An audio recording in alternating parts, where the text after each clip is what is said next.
Buhay ka pa naman, di ba? Bumangon ka riyan at magluto. Hindi nagpapakain ng pabigat ang pamilyang ito.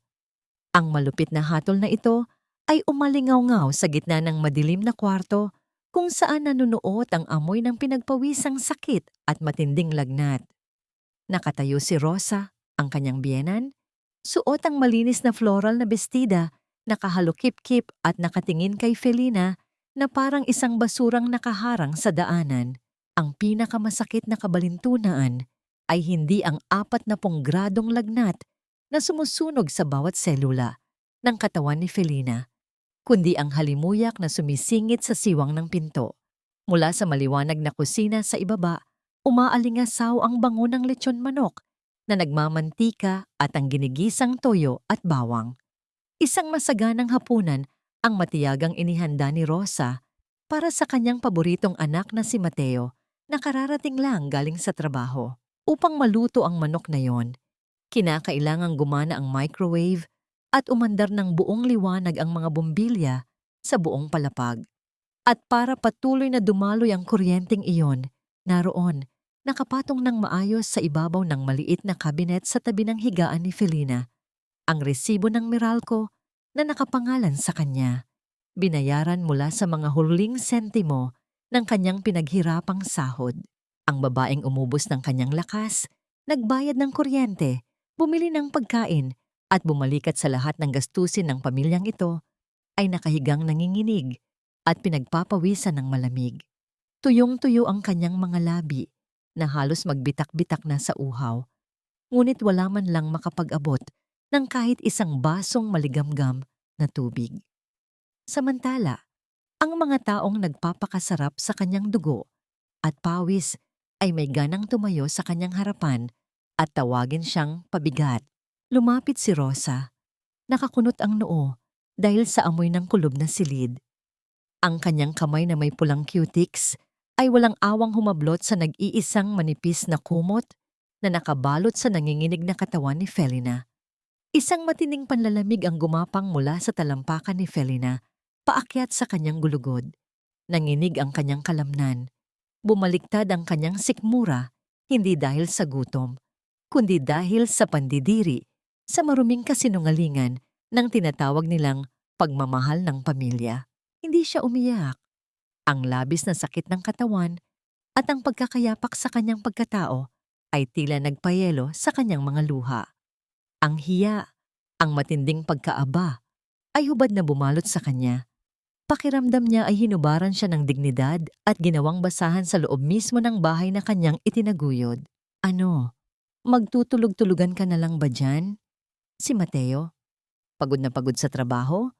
Tapos ikaw nag-iinarte lang para makaiwas sa gawaing bahay? Utang na loob mo sa amin na pinatira ka rito matapos mamatay ang tatay mo. Patuloy na bumitaw ng maaanghang na salita, si Rosa, ginagamit ang bulok na konsepto ng utang na loob upang pagtakpan ang kanyang tahasang pang-aabuso. Pilit na iginalaw ni Felina ang kanyang mga labi. Gusto sana niyang sabihin na siya ang bumubuhay sa bubong na ito. Gusto niyang itanong kung nasaan si Mateo habang ang asawa nito ay nag-aagaw buhay. Ngunit ang kanyang lalamunan ay parang nilagyan ng buhangin. Ang mga salitang nais niyang isigaw ay nadurog sa loob ng kanyang namamanhid na dibdib. Ganito na lang ba ang halaga ko?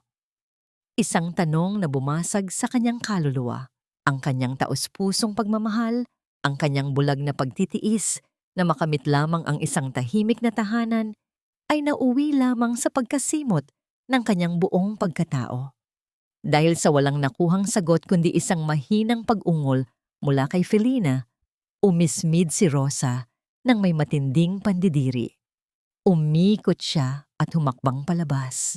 Ang kanyang matitigas na takong ay walang awang tumapak sa resibo ng kuryente na nahulog sa sahig. Dinudurog ang anumang natitirang katibayan ng sakripisyo ng kanyang manugang. Dahil ayaw mong bumangon, ako na ang gigising sa'yo. Hintayin mo ako. Binitiwan niya ang banta bago tuluyang naglaho sa dilim ng hagdanan. Sa pag-iisa ni Felina sa madilim na kwarto, ang huling hibla ng kagustuhang mabuhay ay nag-umapaw mula sa kailaliman ng kanyang kawalan ng pag-asa. Kinagat niya ang kanyang ibabang labi hanggang sa malalasahan niya ang kalawangin at malansang pait ng sariling dugo. Ginagamit ang sakit upang labanan ang hilo. Ang kanyang payat at magaspang na kamay na pinatigas ng walang katapusang gawaing bahay ay kumapa sa ibabaw ng kutsyon. Hinahanap ang kanyang lumang telepono. Umilaw ang basag na screen nito, nagbibigay ng maputlang liwanag sa kanyang namumutla at pagod na mukha. Isang butil ng malamig na pawis ang tumulo mula sa kanyang noo at pumatak sa basag na salamin ng telepono. Isang mapait na sumisimbolo sa kanyang mga luhang huli na para iyakan ang isang patay na pagsasama. Nanginginig ang mga daliring nakakapit sa gilid ng kama. Inipon niya ang natitirang lakas upang pindutin ang numero ng taong ipinangako niyang hindi kailanman tatawagan para lamang maprotektahan ang imahe ng pamilya ng kanyang asawa. Mabagal na umalingaw-ngaw ang pagring sa kabilang linya.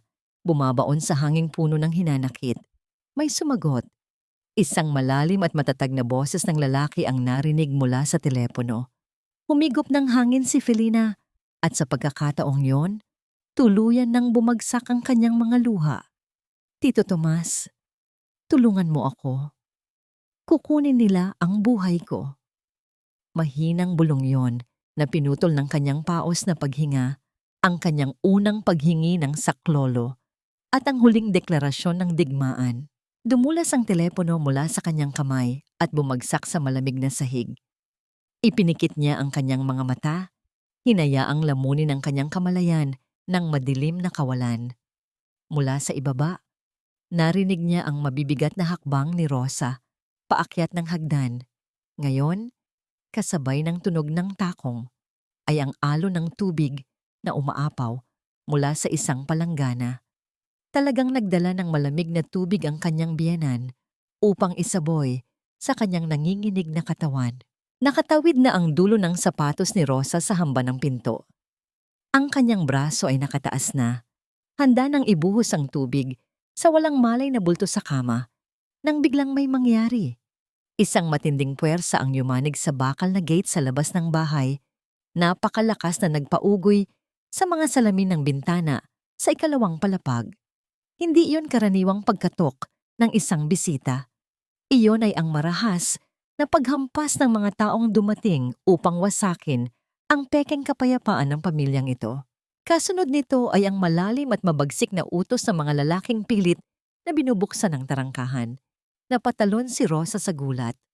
Ang tubig sa palanggana ay tumalsik at nag-iwan ng malamig na bakas sa sahig na gawa sa kahoy. Lumingon siya sa bintana. Ang kanyang mukhang punong-puno ng kayabangan kanina ay biglang namutla sa ilalim ng dilaw na liwanag ng poste sa labas. Ang malakas na pagyanig ng tarangkahan ay sinundan ng isang nakakabiglang katahimikan. Isang katahimikang tila nagbababadya ng isang malakas na bagyo.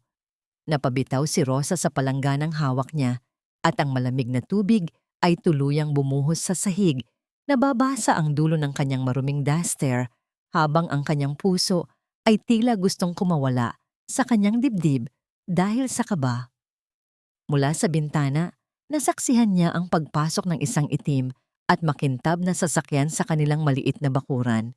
Bumukas ang pinto nito at iniluwa ang isang lalaking may tindig na tila isang matibay na nara, si Tomas Abad. Nakasuot siya ng isang dekalidad na barong at sa likod niya ay dalawang lalaking nakasuot ng itim na Amerikana na ang mga mukha ay tila inukit sa bato. Ang amoy ng mamahaling pabango at bagong katad mula sa kanilang pagdating ay marahas na sumagupa sa amoy ng ginigisang bawang at pawis sa loob ng bahay. Humakbang si Tomas papasok at ang bawat tunog ng kanyang sapatos sa sahig na kahoy ay tila isang paghatol na nagpapatahimik sa buong paligid. Sino po kayo? Bakit kayo basta-basta pumasok sa property namin? Ang boses ni Rosa ay nanginig.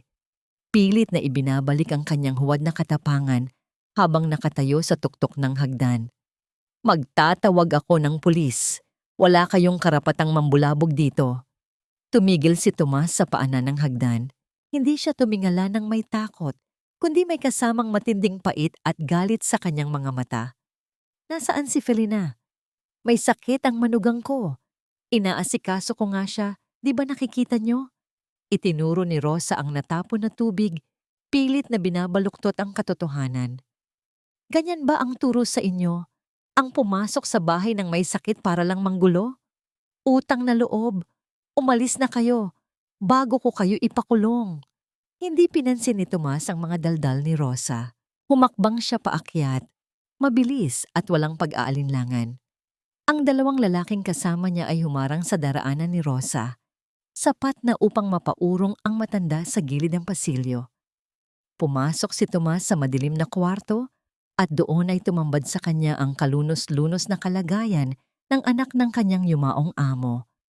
Ang init na lumalabas sa katawan ni Felina ay mararamdaman kahit hindi pa siya hinahawakan.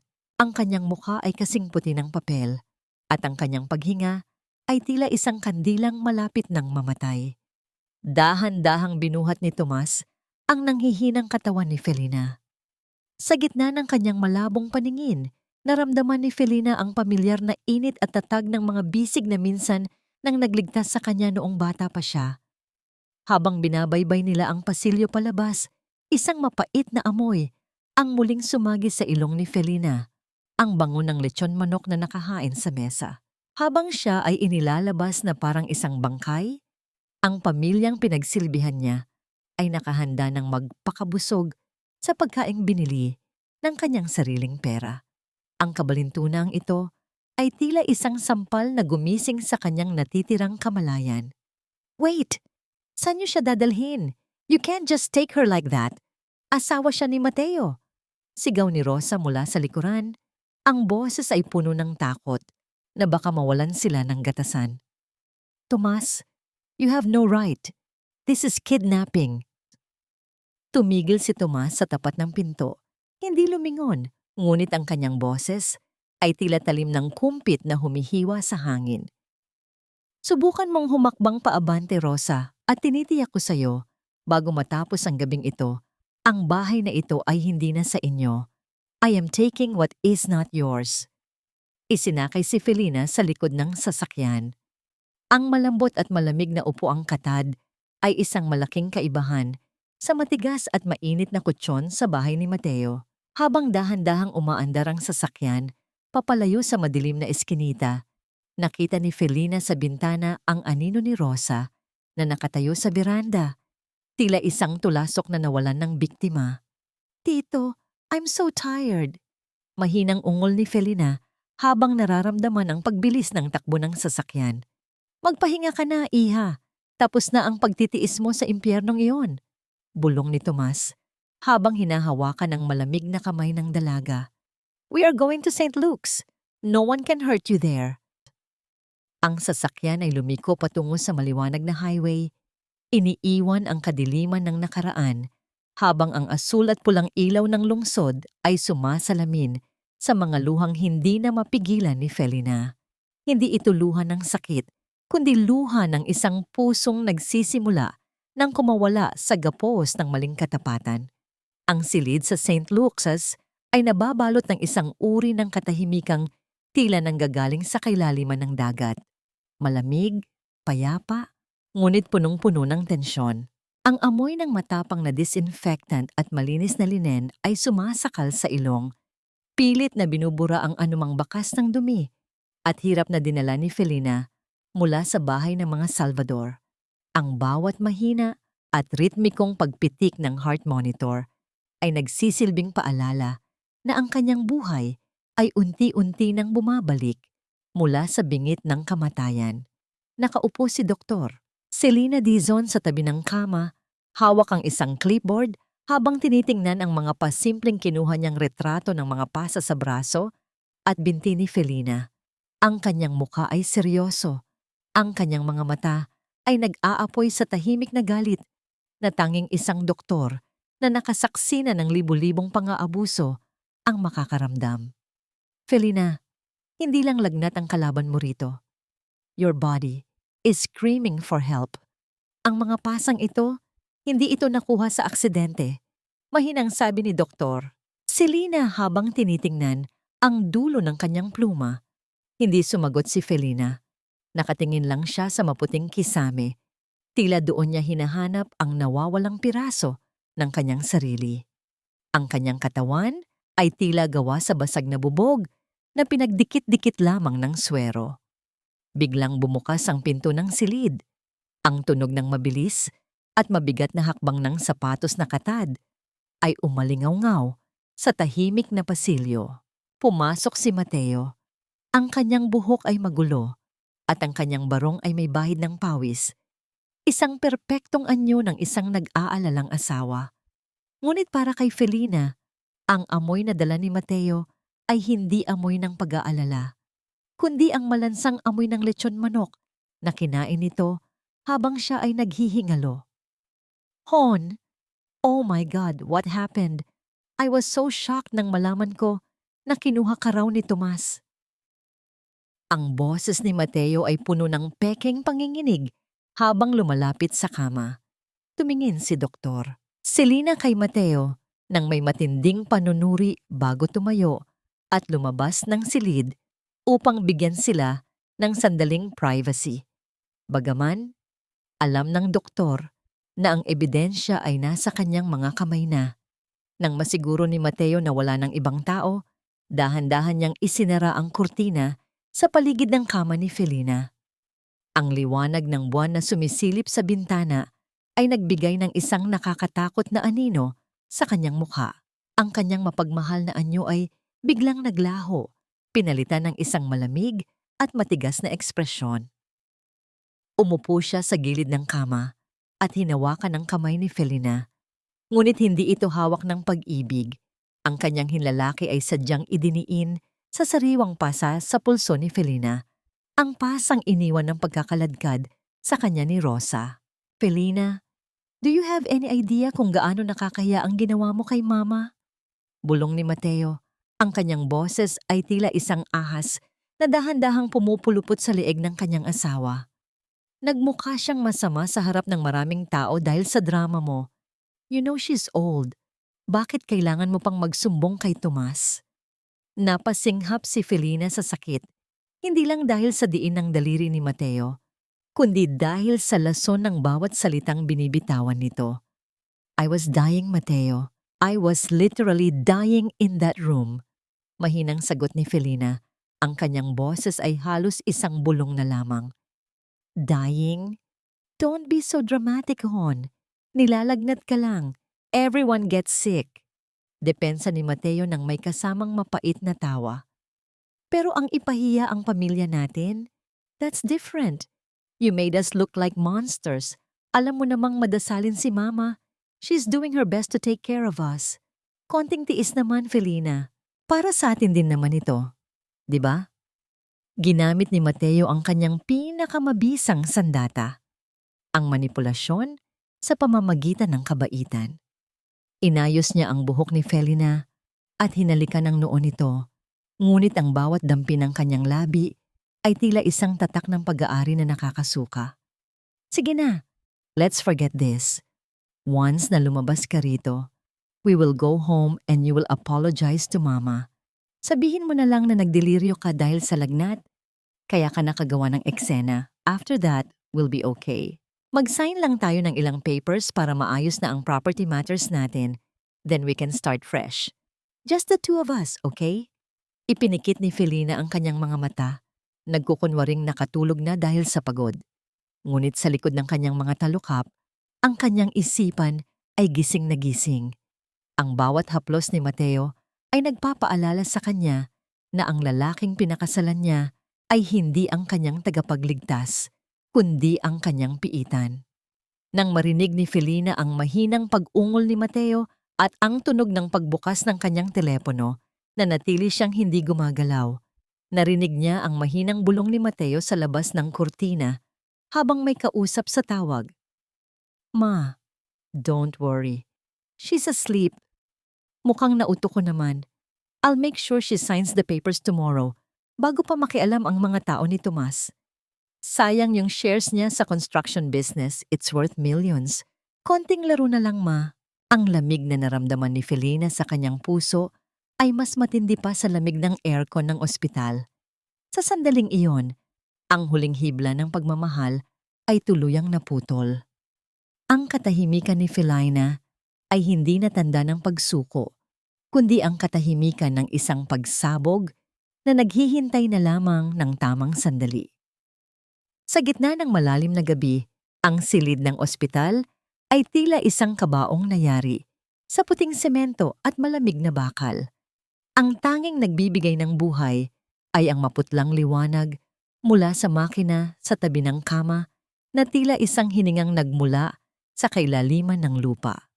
Nagising si Felina na ang lalamunan ay tila isang lupang tigang na naghahanap ng kahit isang patak ng tubig. Ang bawat paggalaw ng kanyang katawan ay isang laban. Ang kanyang mga kalamnan ay sumasakit at ang swero sa kanyang kamay ay tila isang kadena na nagpapaalala sa kanyang kahinaan. Dahan-dahan siyang bumangon. Ang kanyang mga paa ay sumayad sa malamig na tiles ng sahig, isang lamig na tumagos hanggang sa kanyang mga buto. Hindi siya tumawag ng nurse. Sa gitna ng kapanglawan, naramdaman niya ang isang kakaibang lakas na nagmumula sa kanyang galit. Hinawakan niya ang bakal na stand ng kanyang IV at ginawa itong saklay habang dahan-dahang naglalakad patungo sa pinto. Nang buksan niya ang pinto, nang walang anumang tunog, ang malamig na hangin mula sa pasilyo ay humampas sa kanyang mukha.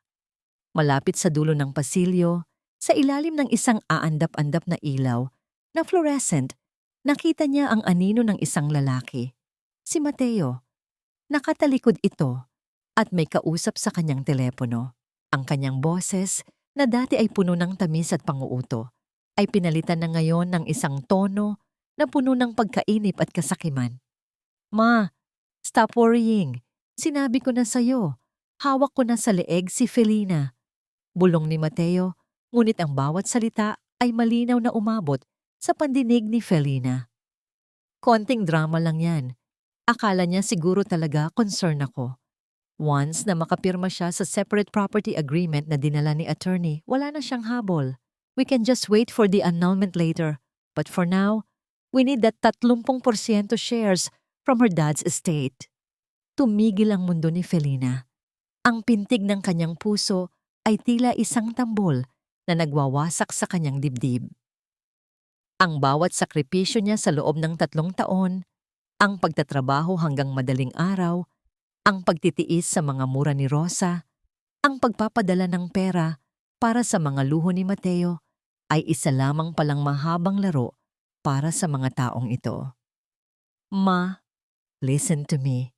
I already transferred the 7,000 from our joint account to my personal savings. Hindi niya mapapansin. Yon, she's too sick and stupid to check her bank app. Sabi ni Mateo na sinundan ng isang mahinang tawa na tila isang patalim na sumasaksak sa likod ni Felina. Let her play the victim for now. After we get the signatures, she can die for all I care.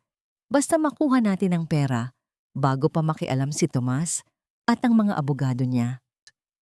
Ang hiya na naramdaman ni Felina ay hindi na para sa kanyang sarili, kundi para sa kanyang pagiging bulag.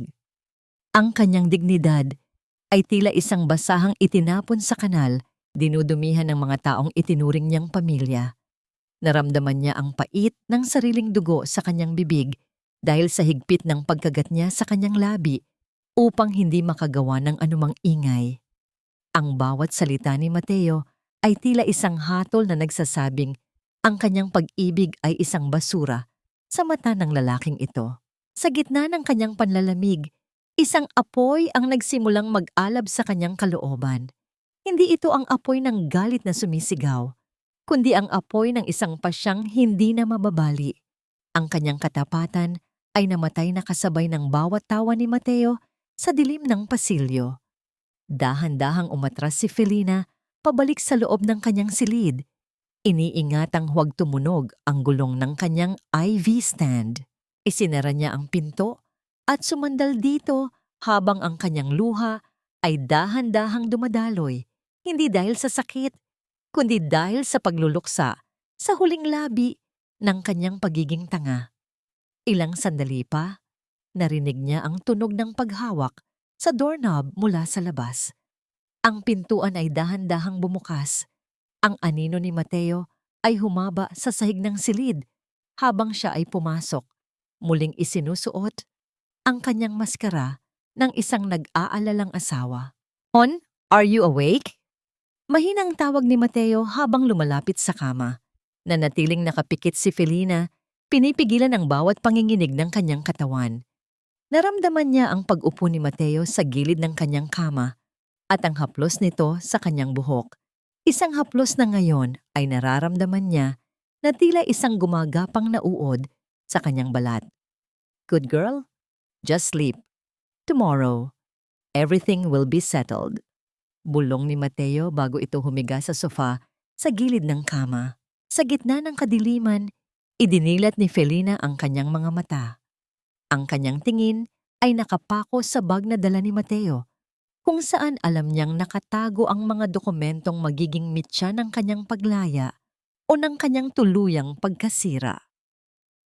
Ang sinag ng araw na sumisilip sa pagitan ng mga riles ng bintana ay tila mga mapanuring daliri na gumigising sa madilim na panaginip ni Felina. Ang silid ay puno na naman ng amoy ng disinfektante, ngunit sa ilalim niyon, naamoy ni Felina ang isang pamilyar na halimuyak, ang amoy ng lumang tabako at katad na laging dala ng kanyang yumaong ama. Sa tabi ng kanyang kama, nakatayo si Mateo. Suot ang kanyang pinakamagandang ngiti na tila isang pelikulang paulit-ulit na pinapanood, ngunit alam mo ng peke ang bawat eksena. "Hon, gising ka na pala. I brought some coffee and some papers para hindi tayo ma-stress later on." Masayang bati ni Mateo habang inilalapag ang isang asul na folder sa ibabaw ng maliit na mesa sa tabi ng kama. "I talked to attorney kanina. Para ma-secure natin ang future mo, kailangan nating i-organize ang properties mo. Just sign this separate property agreement and I'll handle the rest. You know naman na I just want what's best for you. Di ba?" Tiningnan ni Felina ang folder. Ang puting papel sa loob ay tila isang malinis na kumot na nakatakdang bumalot sa kanyang kamatayan bilang isang malayang tao. Ang bawat salita doon ay binuo upang hubaran siya ng karapatan, isang dahan-dahang pagpatay sa kanyang dignidad sa ilalim ng maskara ng pag-ibig. "Mateo, let me read it first." Mahinang sagot ni Felina. Ang kanyang boses ay malamig at walang emosyon. "Hon, don't be so paranoid. You're still weak. Baka sumakit lang ang ulo mo sa legal terms." Pilit na giit ni Mateo. Ang kanyang tinig ay nagsisimula ng kapitan ng bahagyang inis. "Trust me, okay? Para sa ating dalawa ito." Isang malakas na pagtulak sa pinto ang nagpabago sa timpla ng hangin. Pumasok si Tomas. Bitbit ang isang lumang briefcase na yari sa balat ng baka. Ang briefcase na laging dala ng ama ni Felina noong nabubuhay pa ito. Ang amoy ng alikabok at lumang tinta ay biglang namayani sa silid, tila isang anino ng nakaraan na dumating upang protektahan ang kasalukuyan. "Hindi siya pipirma sa kahit anong papel nang wala ako," mariing pahayag ni Tomas. Ang kanyang mga mata ay nakapako kay Mateo na tila isang agila na nakakita ng isang ahas sa damuhan. "Tomas, this is a family matter. Huwag ka namang masyadong madala sa pagiging assistant ni Papa noon," sagot ni Mateo. Pilit na itinatago ang kaba sa likod ng isang mapait na ngiti. Hindi pinansin ni Tomas ang mga salita ni Mateo. Lumapit siya sa kama at dahan-dahang binuksan ang briefcase sa harap ni Felina. Inilabas niya ang isang makapal na tumpok ng mga dokumento na ang mga gilid ay medyo naninilaw na dahil sa panahon. Sa pinakataas ng tumpok ay isang liham na may sulat kamay ng kanyang ama. "Iha, bago pumanaw ang tatay mo, iniwan niya sa akin ang mga ito. Hindi niya ito ibinigay sa iyo noon dahil gusto niyang makita kung paano ka tatayo sa sarili mong mga paa sa loob ng pamilyang pinili mo." Simula ni Tomas, Ang kanyang boses ay puno ng pait. Ngunit ngayong nakikita ko ang ginagawa nila sa'yo, wala na akong dahilan para itago pa ito. Binuksan ni Tomas ang isang dokumentong may gintong selyo. Felina, hindi ka lang basta asawa ng isang salesman. Ang tatay mo ay nag-iwan sa'yo ng 30% ng shares sa Vergara Construction Materials, isang kumpanyang itinayo niya mula sa wala. Ang shares na ito ang dahilan kung bakit ayaw kang pakawala ng mga Salvador. Ito ang pinaglalawayan nila. Ang katahimikan sa loob ng silid ay naging mabigat. Tila ba ang bawat hininga ni Mateo ay naging isang dusa. Ang kabalintunaan ay tila isang malupit na biro. Ang pamilyang tumatawag sa kanya na pabigat ay ang pamilyang nabubuhay lamang pala sa anino ng kayamanan ng kanyang ama na hindi niya alam na pag-aari niya. Nanginginig ang kamay ni Felina habang hinahawakan ng dokumento. Ang magaspang na papel ay tila nagbibigay sa kanya ng init na matagal nang nawala sa kanyang puso. Naramdaman niya ang matinding hiya, hindi para sa kanyang sarili, kundi para sa kanyang ama na nagpakahirap upang bigyan siya ng magandang buhay, samantalang hinayaan niya ang sarili na maging alipin ng mga taong walang ibang hangad kundi ang sirain siya. Ganito ba kalaki ang pagmamahal mo, tatay? At ganito ba kalaki ang katangahan ko?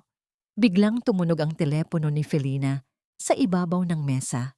Isang notification ang lumitaw sa screen. Isang mensahe mula sa bangko tungkol sa isang matagumpay na withdrawal sa kanyang joint account. 7,000 piso. Ang halagang binanggit ni Mateo sa dilim ng pasilyo kagabi ay formal nang naglaho mula sa kanyang mga kamay. Tumingin si Felina kay Mateo. Ang lalaking dati ay tinitingnan niya nang may pagmamahal ay isa na lamang ngayong estranghero na may maduming budhi. Ang kanyang mga mata ay hindi na naghahanap ng sagot, kundi nagdedeklara ng isang digmaan. Mateo, nasaan ang 700,000 piso? Mahinang tanong ni Felina, ngunit ang bawat salita ay tila isang kulog na nagpayanig sa buong silid. Namutla si Mateo.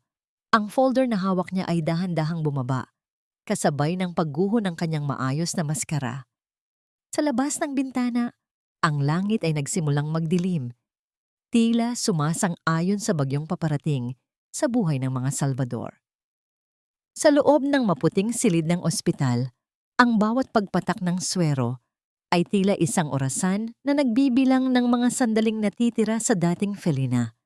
Ang babaeng martir, ang asawang laging nakayuko, ang manugang na tinitiris na parang kuto.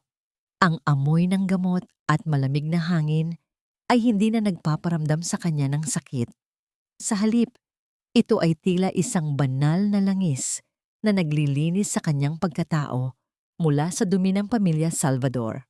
Nakatingin si Felina sa malaking salamin sa loob ng banyo ng ospital. Ang kanyang mukha ay maputla.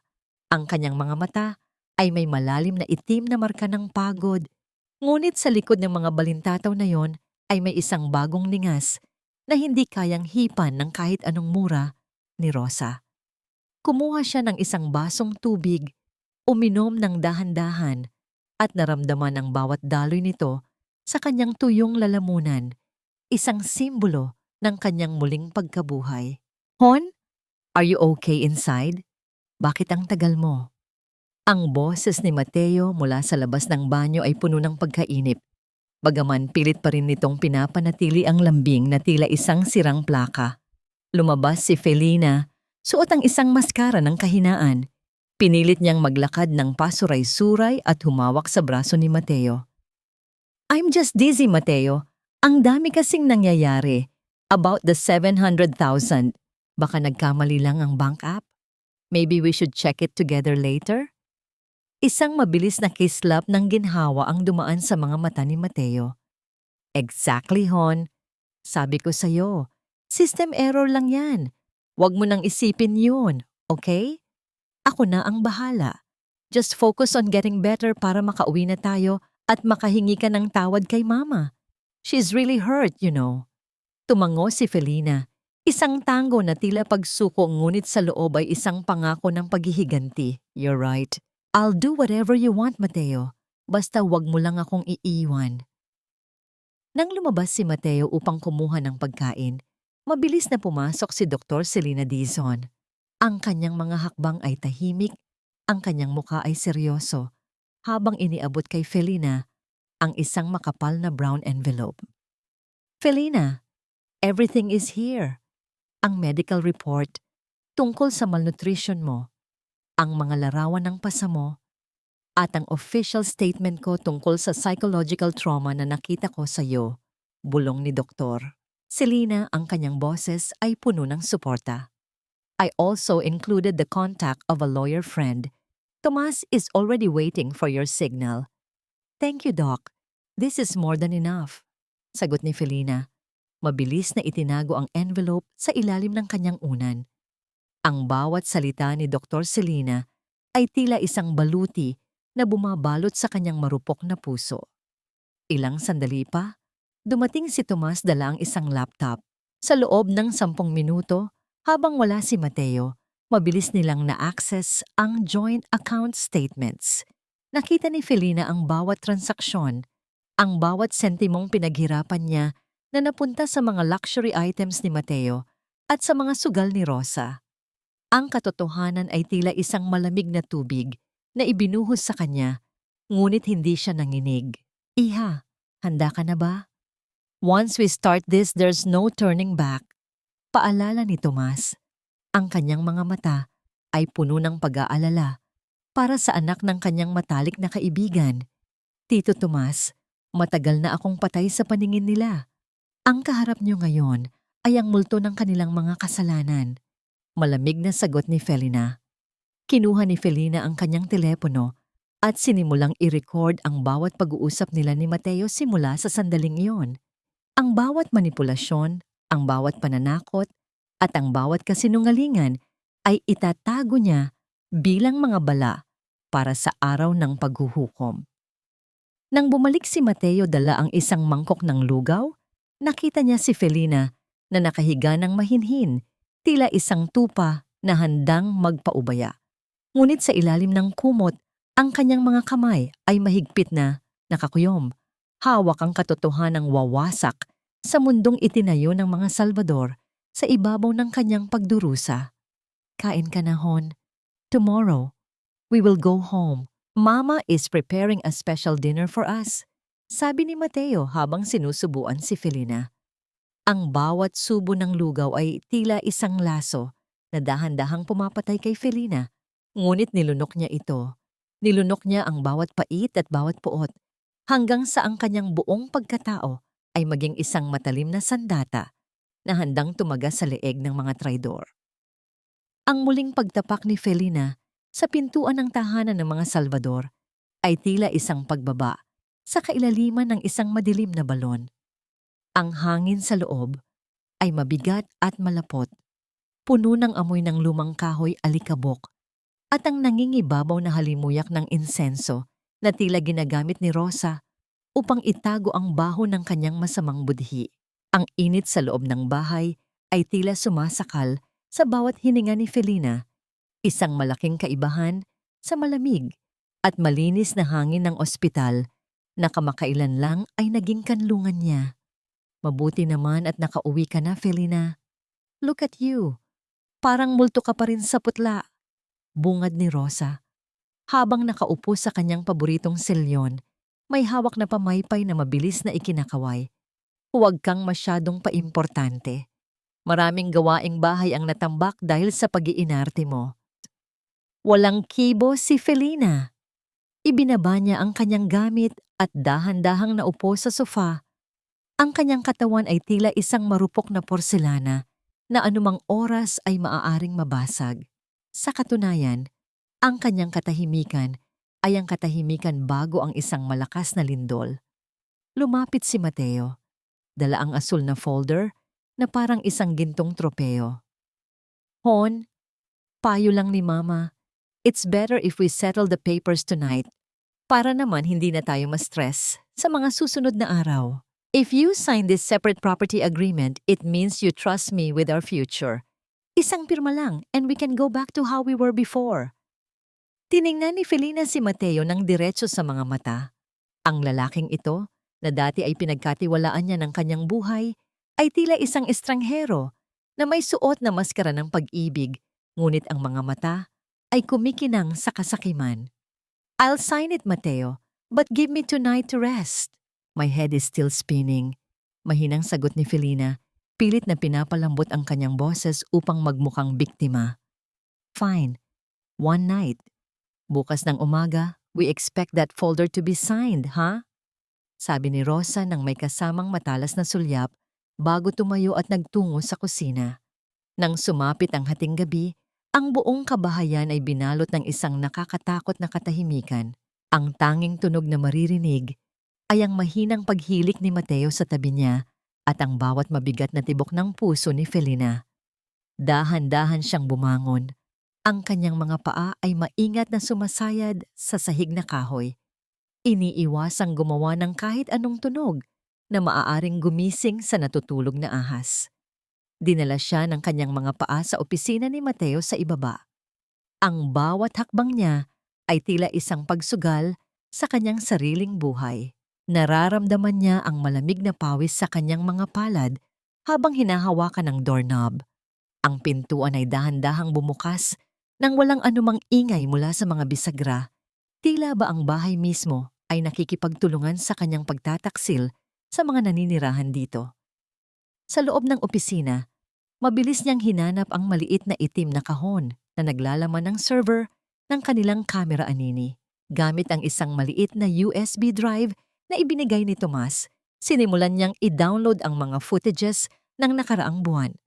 Ang bawat pagkakataon na sinampal siya ni Rosa, ang bawat sandali na tinulak siya ni Mateo, at ang lahat ng kanilang palihim na pag-uusap sa sala tungkol sa kanyang pera.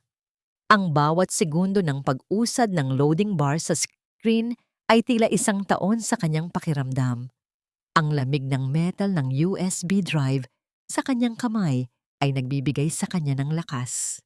Habang naghihintay, nakita niya sa ibabaw ng mesa ang isang lumang ledger, ang personal na talaan ng mga gastusin ni Mateo. Binuksan niya ito at doon ay tumambad ang katotohanan. Ang 700,000 piso na kinuha mula sa kanilang account ay ginamit ni Mateo upang bayaran ang mga utang nito sa pagsusugal at pambili ng mga mamahaling regalo para sa isang babaeng hindi niya kilala. Ang pait na naramdaman ni Felina ay halos magpasuka sa kanya. Ang hiya na matagal niyang dinala ay biglang naging isang matalim na puot. Hindi na siya ang biktima. Siya na ngayon ang hukom na nag-iipon ng ebidensya para sa kanilang hatol. Biglang may narinig siyang mahinang kaluskos mula sa pasilyo. Ang tunog ng mga yabag na dahan-dahang papalapit sa pintuan ng opisina ay nagpatigil sa kanyang paghinga. Mabilis niyang tinunghayan ang screen. 1% na lang. 10, 9, 8. Ang pinto ay dahan-dahang bumukas. Nagpapapasok ng isang mahabang anino na tumama sa dingding ng opisina. "Hon, anong ginagawa mo rito sa dilim?" Ang boses ni Mateo ay malamig at puno ng hinala. Nakatayo siya sa may pintuan, ang kanyang mga mata ay naniningkit habang tinitingnan ang maliwanag na screen ng laptop at ang nanginginig na kamay ni Felina na nakahawak sa USB drive.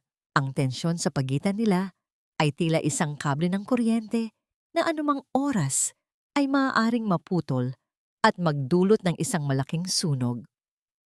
Sa gitna ng nakabibinging katahimikan ng madaling araw, ang boses ni Mateo ay tila isang matalim na kumpit na bumaon sa likod ni Felina. Ang malamig na pawis ay mabilis na namuo sa kanyang noo, dumadaloy pababa sa kanyang sentido, gaya ng pag-agos ng takot na pilit niyang sinusupil. Ang dulo ng USB drive sa kanyang palad ay tila isang nagbabagang bakal, maliit ngunit sapat na upang sunugin ang buong mundong itinayo ng mga Salvador. I couldn't sleep, Mateo, thinking about the papers you gave me. Mahinang sagot ni Felina. Ang kanyang boses ay nanginginig. Isang perpektong timpla ng katotohanan at pagpapanggap. Gusto ko lang basahin ng maigi. Ayaw kong magkamali. Because you said this is for our future, di ba? Dahan-dahang lumapit si Mateo. Ang bawat yabag ng kanyang mga paa sa sahig na kahoy ay tila isang pintig ng paparating na panganib. Tiningnan niya ang laptop na mabilis na pinatay ni Felina ang monitor. Ang tanging natitirang liwanag ay ang asul na ilaw mula sa gilid ng CPU. Nanatiling naniningkit ang kanyang mga mata. Tinitimbang kung ang babaeng nasa harap niya ay ang dating asawang madaling mauto o isang estrangherong nagluluto ng katrayduran. Masyadong madilim para magbasa rito, Hon. You should be resting, sabi ni Mateo habang hinahawakan ang balikat ni Felina. Ang kanyang mga daliri ay mariing bumaon sa laman ni Felina, isang paalala ng kanyang kapangyarihan. Bukod doon, why is the server cabinet open? I was looking for a pen, Mateo. Akala ko may ballpen dito. Mabilis na sagot ni Felina. Pilit na pinapakalma ang kanyang paghinga. Don't be so suspicious. Bakit? May itinatago ka ba sa akin? Isang mapait na ngiti ang sumilay sa mga labi ni Mateo. Wala naman. Just making sure everything is safe. Come on, let's go back to bed. Bukas, sa harap ni Tio Ramon, we will finalize everything. Don't make me look bad in front of the clan, Felina. Alam mo kung gaano kahalaga ang hiya para kay Mama. Nang makabalik sa silid, nanatiling gising si Felina hanggang sa sumikat ang araw. Ang bawat minuto ay tila isang dusa, ngunit ang kanyang isipan ay abala sa pakikipag-ugnayan kay Tomas sa pamamagitan ng lihim na mensahe. Ang milyoy, ang bitag, ay nakalatag na. Ang tanging kailangan na lang ay ang mitya na magpapasabog sa lahat. Dumating ang umaga ng pagtitipon ng angkan sa mansyon ni Tio Ramon. Ang mansyong yon, nayari sa matatandang kahoy na nara at may mga bintanang kapis, ay tila isang dambana ng dangal na matagal nang nabulok sa loob. Ang amoy ng kape at mainit na pandesal ay sumasalubong sa mga panauhin. Ngunit sa ilalim niyon ay ang amoy ng nakatagong baho ng pamilya. Sinuot ni Felina ang isang simpleng puting blusa, isang kulay na sumisimbolo sa kalinisan na malapit ng dungisan ng mga Salvador. Habang naghahanda, lumapit siya kay Mateo at dahan-dahang inayos ang kurbata nito. Ang bango ng mamahaling pabango ni Mateo, pabangong binili, gamit ang perang pinaghirapan ni Felina sa mga gabing walang tulog, ay sumasakal sa hangin. Habang hinihigpitan ni Felina ang buhol ng kurbata, naramdaman niya ang init ng leeg ni Mateo. Para sa kanya, ang kurbatang ito ay hindi na tanda ng pag-aayos, kundi isang tunglong, isang lubid na unti-unting sisikip sa leeg ng lalaking ito kapag nagsimula na ang paghuhukom. You look handsome, Mateo. Bagay sa iyo ang kurbatang ito. Bulong ni Felina.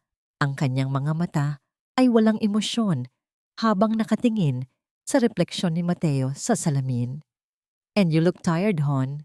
But don't worry, matatapos din ito mamaya. Sagot ni Mateo. Sabay haplos sa pisngi ni Felina na tila isang amo sa kanyang alagang hayop. Pagdating sa mansyon, naroon na si Rosa, suot ang kanyang pinakamahal na alahas, nakikipag-usap ng may kasamang pekeng tawa sa ibang mga kamag-anak. Nang makita niya si Felina, ang kanyang mga mata ay kumislap, sa galit na pilit itinatago. Nandito na ang bida, bulong ni Rosa sa mga kasama niya, sapat na upang marinig ni Felina. Sana naman ay hindi siya gumawa ng eksena at ipakita ang pagiging walang utang na loob niya sa harap ni Tio Ramon. Naupo ang lahat sa mahabang mesa na yari sa Nara. Sa dulo ay nakaupo si Tio Ramon. Ang kanyang mukha ay seryoso at punong-puno ng awtoridad. Ang bawat salita niya ay tila isang batas sa pamilya Salvador. Nagsimula ang pulong. Tumayo si Rosa. Ang kanyang mukha ay biglang nagbago. Mula sa pagiging mapagmataas, ay naging isang kawawang ina na tila pinagtaksilan ng sariling manugang. Tio Ramon, Humihingi po kami ng paumanhin sa abalang ito. Simula ni Rosa, ang kanyang boses ay puno ng pekeng panginginig. Ngunit hindi na po namin kayang tiisin ang ginagawa ni Felina. Pinabayaan niya ang kanyang tungkulin bilang asawa. Naging bastos sa akin. At ngayon, may mga balita kaming natanggap na nagtatago siya ng pera at may balak na talikuran ng pamilya matapos namin siyang kupkupin at mahalin ng parang sariling amin. Itinuro ni Rosa ang kanyang daliri kay Felina. Ang lahat ng mata sa loob ng silid ay nakapako sa kanya, mga matang puno ng paghatol, pandidiri at maling akala. Ang hiya na dapat ay nararamdaman ni Felina ay biglang napalitan ng isang malamig na kapayapaan. Tumingin si Tio Ramon kay Felina, ang kanyang mga kilay ay nagtatagpo. Felina, ano ang masasabi mo sa mga paratang na ito? Totoo bang wala kang utang na loob sa pamilyang nag-aruga sa iyo? Huminga ng malalim si Felina. Sa ilalim ng mesa, naramdaman niya ang bigat ng USB drive sa loob ng kanyang bulsa. Ang bitag ay handa na. Ang mga mandaragit ay nakapalibot na sa kanya. Hindi nila alam na sila ang tunay na biktima sa loob ng silid na ito. Ang katahimikan sa loob ng bulwagan ng mga Salvador ay tila isang lubid na unti-unting humihigpit sa leeg ng bawat taong naroroon. Ang amoy ng lumang kahoy na nara at ang usok ng mamahaling tabako ni Tio Ramon ay humahalo sa halimuyak ng pabango ni Rosa, na ngayon ay tila amoy ng isang nabubulok na bulaklak sa gitna ng init ng katanghalian. Ang bawat mata sa loob ng silid ay tila mga matatalim na tinik na nakabaon sa pagkatao ni Felina. Naghihintay sa kanyang pagluha, sa kanyang pagluhod at sa kanyang tuluyang pagkasira. Felina, hindi ba tinuruan ka ng tatay mo ng respeto? Pagkatapos ng lahat ng ginawa ni na Rosa at Mateo para sa'yo, ganito ba ang isusukli mo? Ang boses ni Tio Ramon ay tila kulog na nagpayanig sa mga kristal na baso sa ibabaw ng mesa. Dahan-dahang itinaas ni Felina ang tasa ng tsa. Ang init ng porselana sa kanyang mga daliri ay nagpapaalala sa kanya na siya ay buhay pa, na ang kanyang dugo ay hindi na tubig na basta-basta na lamang itatapon. Uminom siya ng dahan-dahan, ninanamnam ang pait ng tsaa na tila ba yun ang huling lasa ng kanyang pagtitiis. Ang kanyang pagiging mahinahon ay tila isang malaking sampal sa mukha ni Rosa na kanina pa naghihintay ng isang histerikong reaksyon. Tio Ramon, sa loob ng 3 taon, ang bawat sentimo ng sahod ko ay napunta sa pamilyang ito. Ang bawat pagod ko, ang bawat gabing wala akong tulog, para lang matustusan ang luho ni Mateo at ang sugal ni Mama Rosa. Iyon po ba ang tinatawag ninyong walang utang na loob? Ang boses ni Felina ay hindi nanginginig. Ito ay malinaw, malamig, at punong-puno ng awtoridad na hindi nila kailanman nakita sa kanya. How dare you? Sinungaling ka! Sigaw ni Rosa. Ang kanyang mukha ay namula sa galit habang tumatayo at itinuturo ang daliri sa manugang. Mateo, look at your wife. Nilalapastangan niya ako sa harap ng angkan. Hon, stop this drama. Please, sign the papers na lang and let's end this. Don't make it harder for everyone. Sabi ni Mateo. Ang kanyang boses ay puno ng pekeng sakit. Tila ba siya ang biktima ng isang malupit na asawa? Tumayo si Felina. Ang kanyang tindig ay tila isang reyna na matagal nang inagawan ng korona, ngunit ngayon ay handa nang bawiin ito. Inilapag niya ang USB drive at ang makapal na folder sa harap ni Tio Ramon. Ang tunog ng pagbagsak ng mga dokumento sa ibabaw ng mesa ay tila isang hatol na nagpatigil sa hininga ng lahat. Tio Ramon, hindi po ako narito para magmakaawa. Narito po ako para ipakita ang katotohanang matagal nang itinatago sa ilalim ng mga dasal at pekeng ng ngiti ni Mama Rosa. Simula ni Felina habang binubuksan ang laptop na dala ni Tomas. Ang unang lumitaw sa screen ay ang mga larawan ng kanyang mga pasa. Mga bakas ng daliri ni Mateo sa kanyang pulso. ang pamamaga ng kanyang balat dahil sa pagmamaltrato ni Rosa. Isang kolektibong singhap ang narinig sa buong silid. Ang hiya na dapat ay nararamdaman ni Felina ay biglang lumipat sa mga mukha ng mga kamag-anak na dati ay nakatingin sa kanya ng may panghuhusga. Felina, what is this? Photoshop. You're so desperate. Galit na sigaw ni Mateo. Pilit na inaabot ang laptop, ngunit hinarangan siya ng matitigas na braso ni Tomas. Wait, there's more! Malamig na sabi ni Felina. Pinindot niya ang play sa isang audio file. Ang boses ni Mateo mula sa pasilyo ng ospital ay umalingaw-ngaw sa buong mansyon. Ma, don't worry. Hawak ko na sa leeg si Felina. Konting drama lang yan. Basta makuha natin ang shares niya sa construction business bago siya mamatay. She's too sick and stupid to check her bank app. Ang bawat salita ay tila isang kidlat na tumama sa gitna ng mesa. Ang mukha ni Rosa ay naging kasing puti ng chalk. Ang kanyang pamaipay ay nalaglag sa sahig ng walang anumang tunog. Si Mateo ay napaupo. Ang kanyang mga mata ay nanlilisik sa takot at pagkabigla. Ang maskara ng isang mapagmahal na asawa at madasaling ina ay tuluyang nadurog. Inilalantad ang mga halimaw na nagtatago sa likod nito. Tumingin si Felina kay Mateo, isang tingin na puno ng matinding hinbi, isang uri ng pandidiri na mas masahol pa sa grit. Ganito ba ang mukha ng utang na loob, Mateo? Ang pagnakawan ng asawa mong nag-aagaw buhay? Ang pagplanuhan ng aking kamatayan para lang sa pera ng tatay ko? Lumingon si Tio Ramon kay Rosa. Ang kanyang mukha ay nagdidilim sa tindi ng puot. Rosa, Mateo, is this true? Nilapastangan ninyo ang dangal ng pamilyang ito para sa pera ng isang ulila? Hindi nakapagsalita ang dalawa.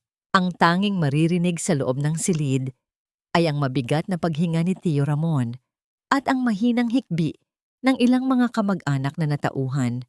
Sa katotohanan, ang kabalintunaan ay tila isang malupit na tadhana. Ang pamilyang Salvador na laging nagmamalaki ng kanilang dangal ay ngayon ay nakalubog sa putik ng sarili nilang kasakiman.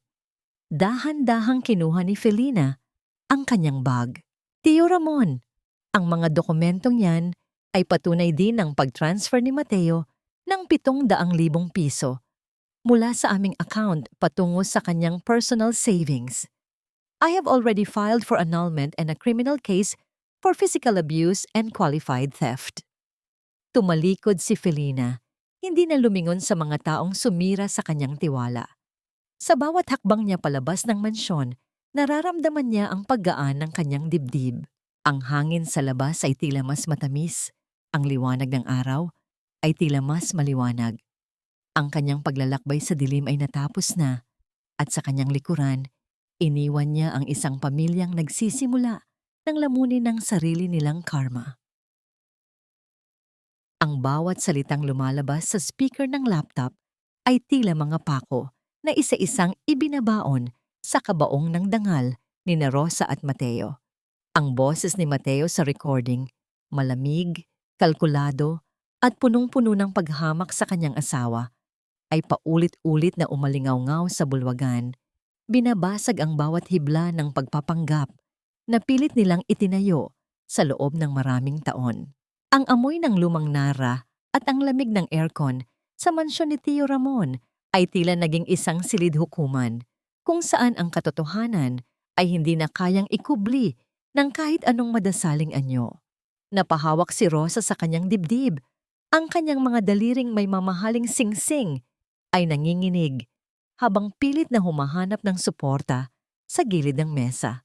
Ang kanyang mukha, na kanina ay punong-puno ng mapang-aping awtoridad, ay ngayon ay tila isang tuyot na dahon na malapit ng tangayin ng hangin. Ang hiya na lagi niyang ginagamit na sandata laban kay Felina, ay ngayon ay bumabalik sa kanya bilang isang malupit na sumpa. Tio Ramon, fake news yan. Edited ang recording na yan. Pinagtutulungan nila kami ni Mateo dahil sa pera ni Felina. Ang sigaw ni Rosa ay basag, puno ng desperation. na halos magmakaawa na sa hangin. Ngunit ang malakas na paghampas ng palad ni Tio Ramon sa ibabaw ng mesa ay nagpatahimik sa lahat. Ang tunog ng pagtama ng kanyang balat sa matigas na kahoy ay tila isang putok ng baril na nagtapos sa lahat ng kasinungalingan. Tumingin ang matandang patriarch kay Rosa ng may matinding pandidiri, isang tingin na mas masakit pa sa anumang sampal. Rosa, sapat na ang naririnig ko. Ang dangal ng pamilyang Salvador ay hindi nyo lang dinungisan, kundi tuluyan ninyong pinatay. Ang boses ni Tio Ramon ay mababang ngunit puno ng kapangyarihan. Mateo, ikaw ang lalaking pinalaki namin para maging haligi, pero naging anay ka na sumisira sa sarili mong tahanan. Napaluhod si Mateo sa tabi ng kanyang upuan. Ang kanyang kurbata na kanina ay maayos na itinali ni Felina ay ngayon ay tila isang thonglong na sumasakal sa kanya. Ang pawis sa kanyang noo ay humahalo sa kanyang mga luha ng pagsisising hindi dahil sa nagawa niyang kasalanan, kundi dahil sa nahuli siya. Hon, please, give me a chance. I was just pressured by the debts. Ma needs money for her medication. Pagmamakaawa ni Mateo habang pilit na inaabot ang laylayan ng blusa ni Felina. Dahan-dahang umatras si Felina. Ang bawat haplos ni Mateo ay tila isang gumagapang na uod sa kanyang balat na nagpaparamdam sa kanya ng matinding pagkasuka. Ang gamot ba ni Mama Rosa ay nagkakahalaga ng 700,000 piso na ipinangsugal mo? O ang presyo ba ng buhay ko ay katumbas lang ng 30% ng shares ng tatay ko? Inilabas ni Tomas ang isang set ng mga legal na dokumento at inilapag ito sa tapat ni Tio Ramon. Ito po ang opisyal na audit ng joint account nila at ang ebidensya ng paglipat ng pera sa personal account ni Mateo. Kasama rin po dito ang sworn statement ni Dr. Selena tungkol sa pisikal at emosyonal na pang-aabusong dinanas ni Felina. Tumingin si Tio Ramon sa mga dokumento bago tumitig ng diretso sa mag-ina. Simula sa araw na ito, tinatanggalan ko kayo ng karapatan sa anumang pag-aari ng pamilya Salvador. Ang bahay na tinutuluyan nyo, it belongs to the clan at binibigyan ko kayo ng 3 araw para lisanin niyon. At Rosa, huwag mo nang asahan na kikilalanin ka pa ng angkang ito sa anumang pagtitipon.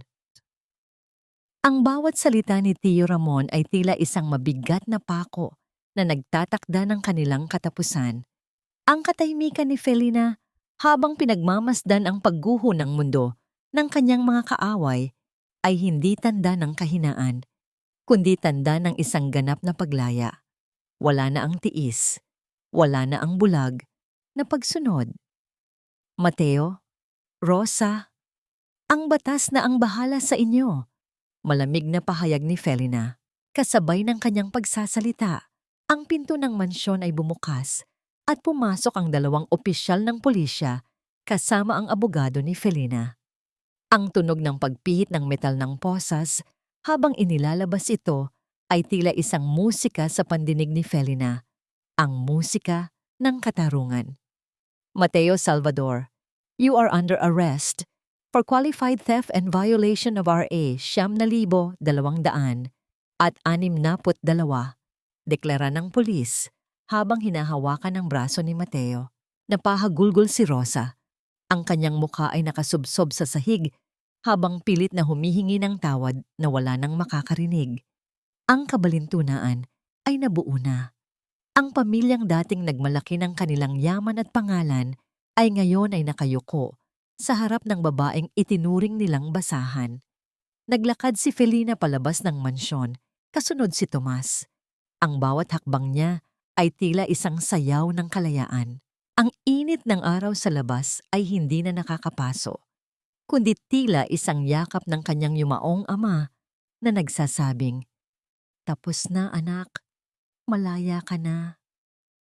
Ang halimuyak ng mamahaling insenso at amoy ng bagong luto na lechon manok ay naglaho na, pinalitan ng nakakasulasok na amoy ng kalawang, alikabok at maantot na pawis sa loob ng isang maliit at madilim na paupahan sa gilid ng riles.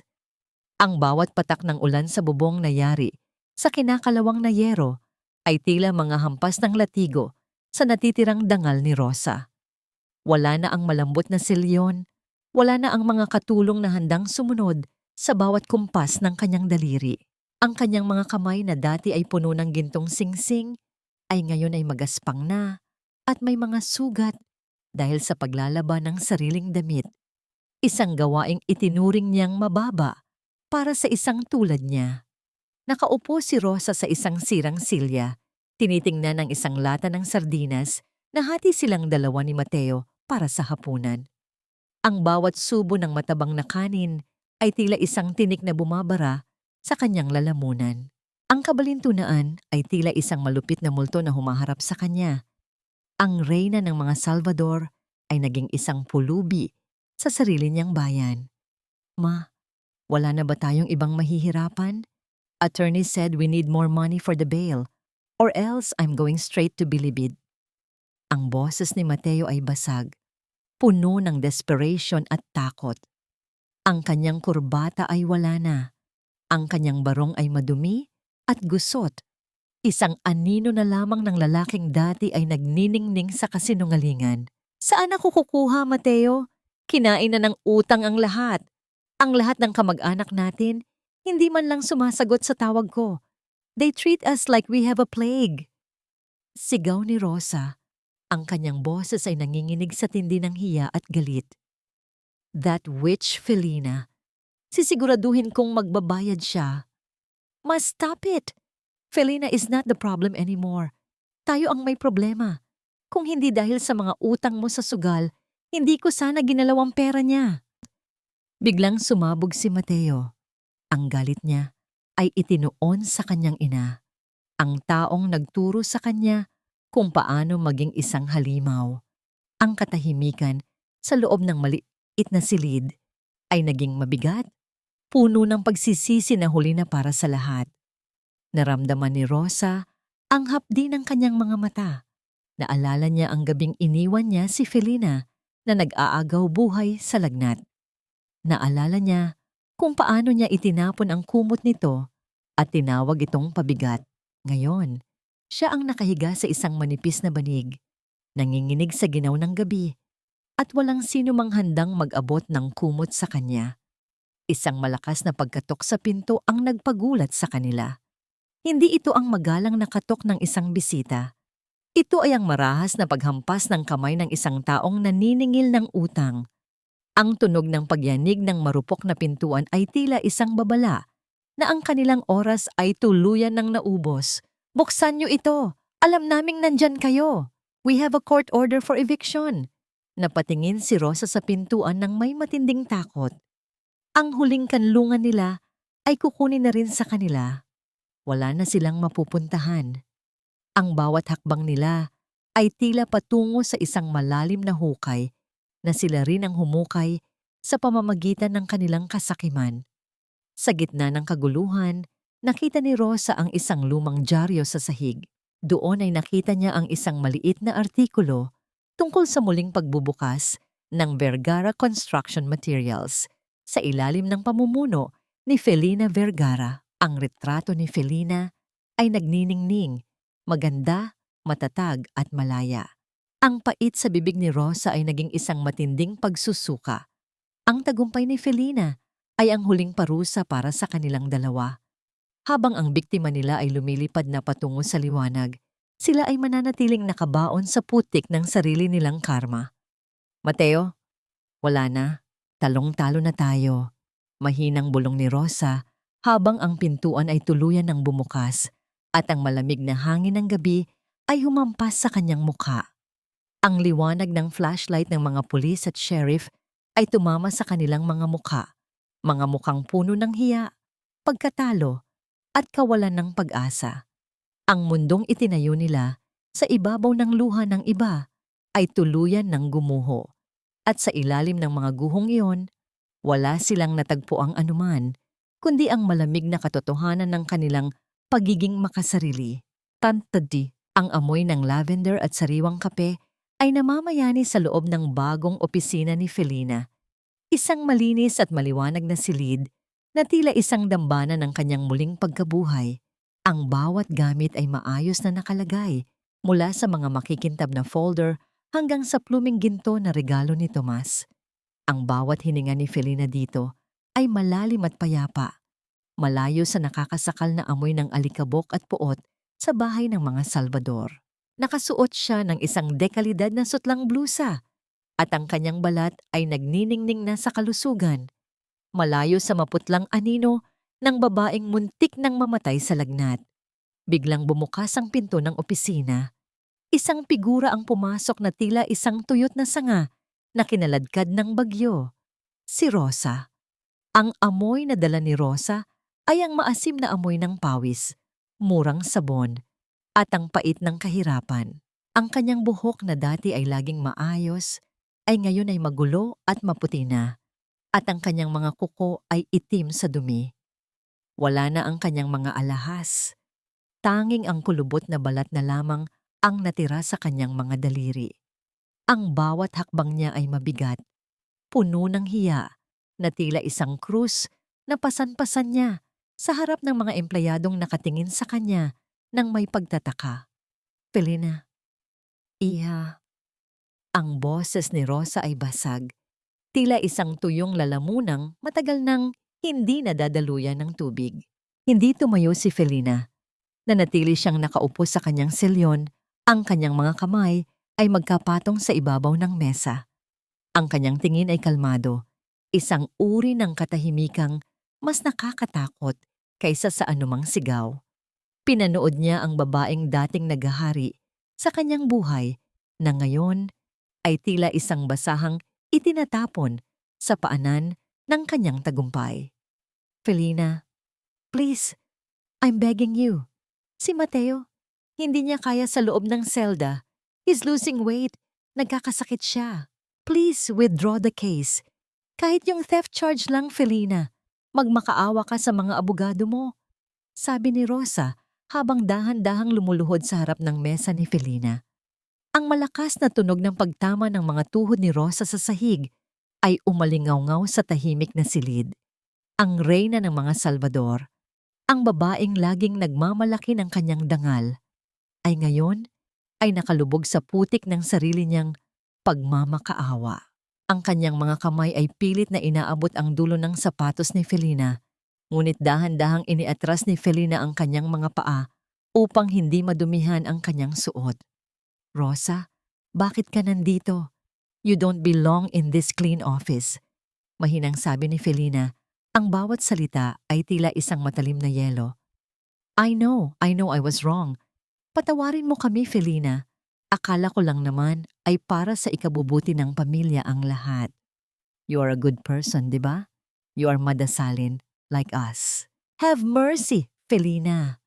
Utang na loob, para na lang sa pinagsamahan natin.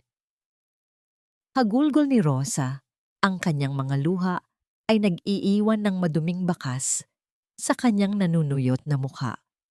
Tumingin si Felina nang diretso sa mga mata ni Rosa. Isang mapait na ngiti ang sumilay sa kanyang mga labi. Isang ngangiting punong-puno ng alaala ng sakit. Mercy? Utang na loob? Tanong ni Felina.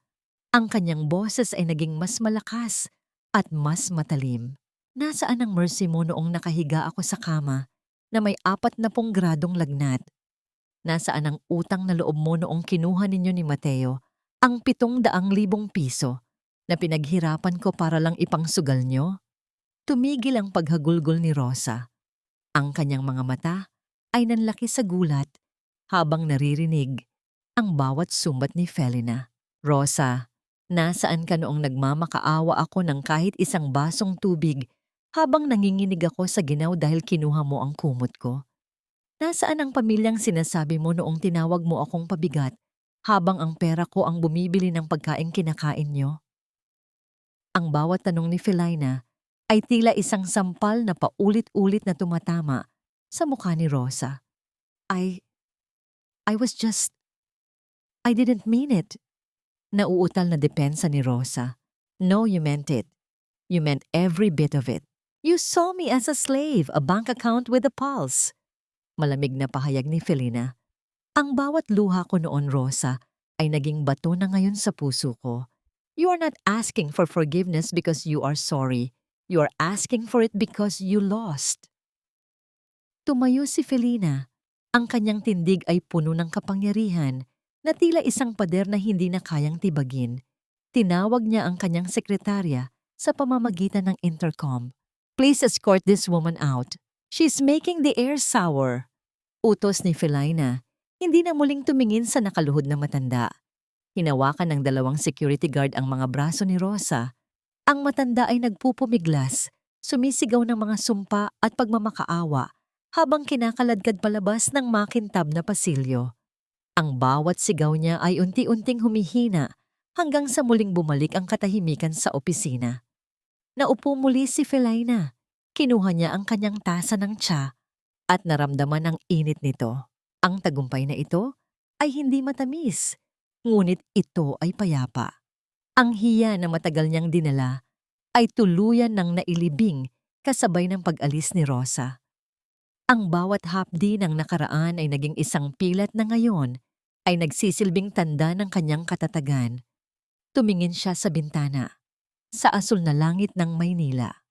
Sa wakas, ang anino ng pamilya Salvador ay tuluyan ng naglaho sa ilalim ng liwanag ng kanyang bagong simula. Ang dapit hapong yon ay tila isang banayad na haplos ng tadhana, kung saan ang gintong sinag ng araw ay dahan-dahang humahalik sa mga dahon ng sampagwita sa hardin. Ang hangin ay hindi na mabigat o malapot. Ito ay malaya. Nagdadala ng halimuyak ng malinis na labada, basang lupa, at ang matamis na amoy ng kalayaan na matagal na ipinagkait kay Felina. Wala na ang amoy ng napanis na pagkain o ang nakakasakal na usok ng puot. Ang bawat sulok ng lumang bahay ng kanyang ama ay muling nabuhay.